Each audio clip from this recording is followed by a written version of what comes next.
Okay, so this one's pretty straightforward. I'm just going to point out a few little things here. Pedal wise.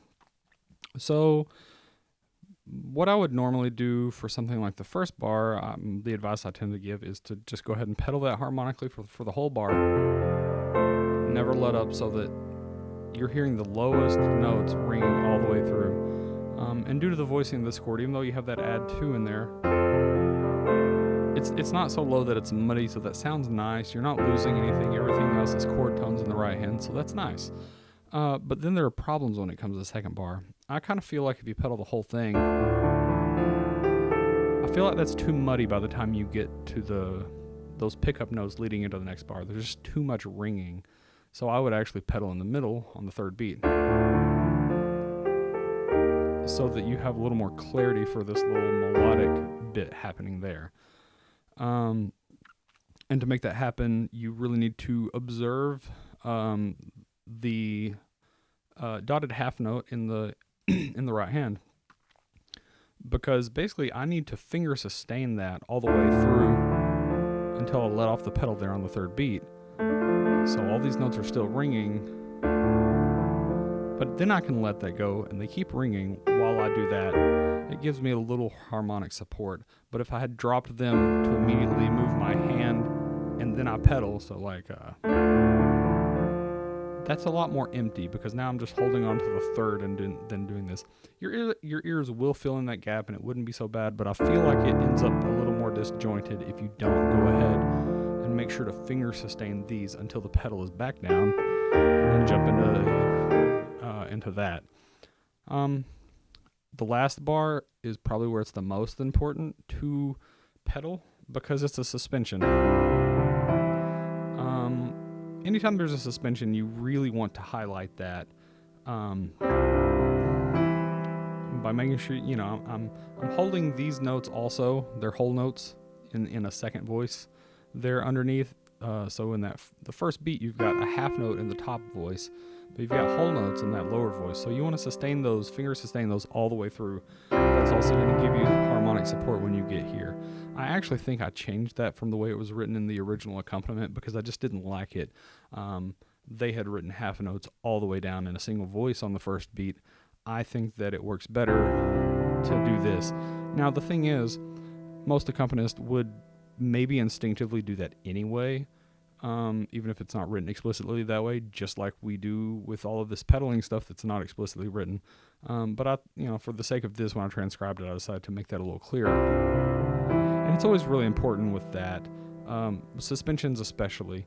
And the other thing is, speaking of, I guess in the terms of the more classical use of the word voicing, where you're drawing out the melodic contour separate from the other parts, you want to lean into suspension resolutions.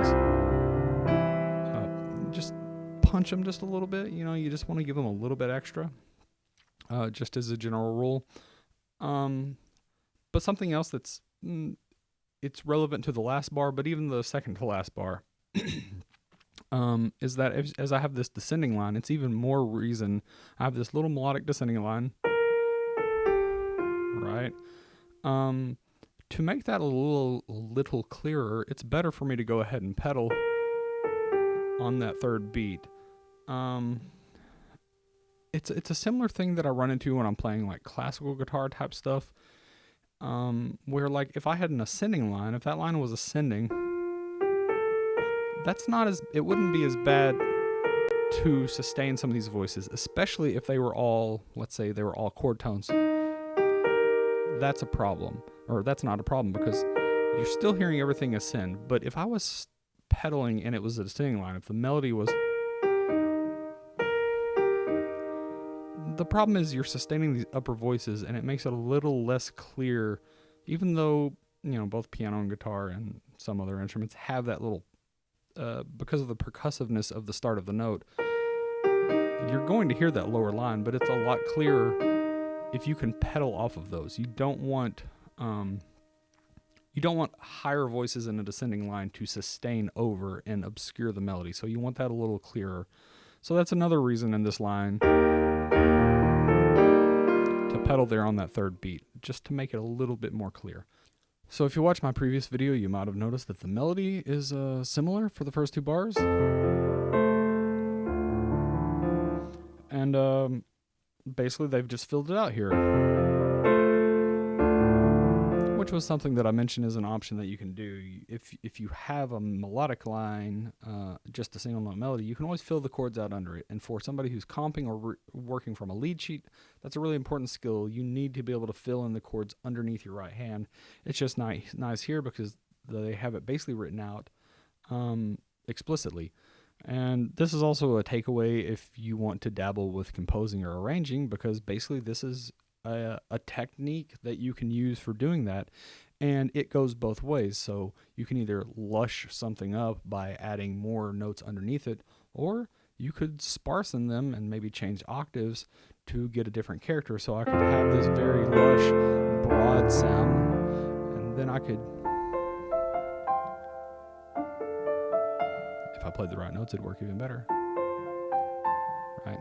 So but you can do that and kind of have that contrast, and that's really nice, and also dynamic contrast. So that's something. But let's move on from there to talk about the next kind of interesting thing here. There's an E flat major triad in here, and that chord does not exist in the key of F. It's not diatonic to the key of F. So you've got all your diatonic triads, F, G minor, A minor, B flat, C, D minor, E diminished, and F. Those are your diatonic triads in the key of F. And notice that E flat is not among them. And to say it's diatonic to the key of F. So basically how borrowed chords work is they're borrowing from the relative key. In this case, it would be the relative minor, but you can do it the other way. If you're in a minor key, you can borrow from the relative major. So we're in F major, and we're borrowing chords from F minor. And rather than playing through all the F minor diatonic triads, we'll go backwards. So there's your one chord, and then your 7 and your 6, right? And your 5.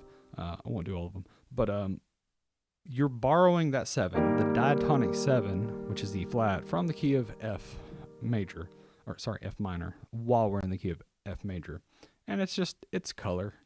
Just be aware that that's a thing that you can do sometimes. It works in some places. I think one of the places at least I catch it, man, it just jumps out to me like crazy, is you're rocking along in the key of C, or sorry, in the key of F, and then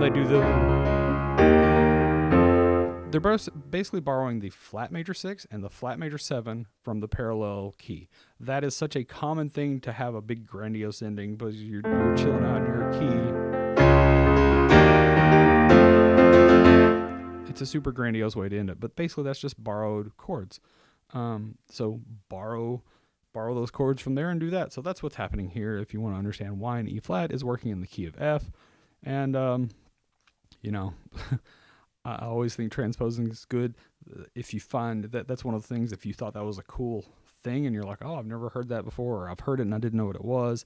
Well, now you know what it is, and you know how to analyze it. And based on the stuff that I had mentioned in my previous video about transposing, well, now you can just take that and play with it in other keys. So you go to the key of C and you think, okay, well, I've got the 6, what's the flat major 6? Okay, flat major 7, and then back here. So you just practice that and find different ways to practice that in different voicings or whatever, and just mess with it a little bit, and then just keep working around different keys.